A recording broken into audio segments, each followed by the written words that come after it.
Hi guys! Welcome to my new YouTube channel, Roberto B. Adriano Vlog. So gagawa pa rin po tayo ng content about sa solar. Gagawa tayo ng tutorial about sa electrical. At gagawa rin po tayo ng content about sa ating pagbabike kasi isa rin tayong siklista. For today's video, i-share ko po sa inyo kung paano ko po na-overcome yung kawalan ng kuryente sa pamamagitan po ng solar. So kung bago ka lang po dito sa YouTube channel na to, please subscribe.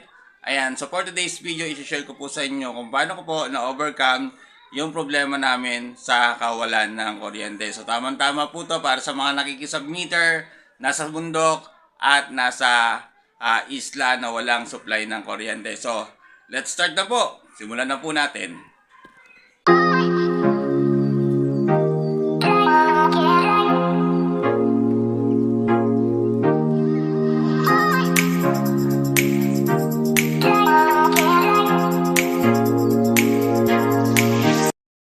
Ayan, so ito po yung ating YouTube studio po natin. So dito po tayo gagawa ng content about sa electrical at about sa solar. So syempre, ipiplex ko po muna sa inyo kung paano ko na-overcome yung kawalan ng kuryente. Ayan, so kailangan sa pagkakataon na to, confident na tayo sa pagsasalita. So kapag naging vlogger ka kasi, kailangan makapal rin ang iyong muka. Ayan.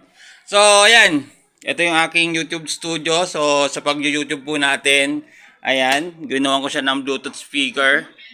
Ayan. Para pagka may nanonood tayo ng nag-edit tayo, kailangan natin ng speaker. Kaya nilagyan ko siya ng speaker. Tapos, ayan, another ilaw.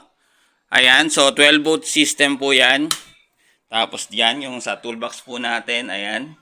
Tapos, itong ating vlogging tutorial, ayan. So, ito yung aking mga tools, ayan. Ayan, sa pag-electrical po natin at sa pag-solar po natin. So, libre electricity yan guys. Kasi powered yan ng solar na small setup. Ito yung controller. Ito yung mga safety parameters, yung mga DC breaker po natin. At ito po yung ating battery. Ayan, ng solar. Tapos, ayan. Ito yung ating electric fan na 12 volts powered by solar. Ayan, yung ating ilaw na 12 volts. At yung ating mga ilaw dito, lahat yan guys is 12 volt system powered by solar. Ayan. Habang nanonood yung anak ko, meron pang nakatutok na electric pan, no? At ayan po yung ating solar setup guys. Ayan. Ayan. So, off-grid setup po yan. Ayan. So, dahil dito guys, is libre na po yung aming kuryente monthly. Ayan. So, that's for today's video.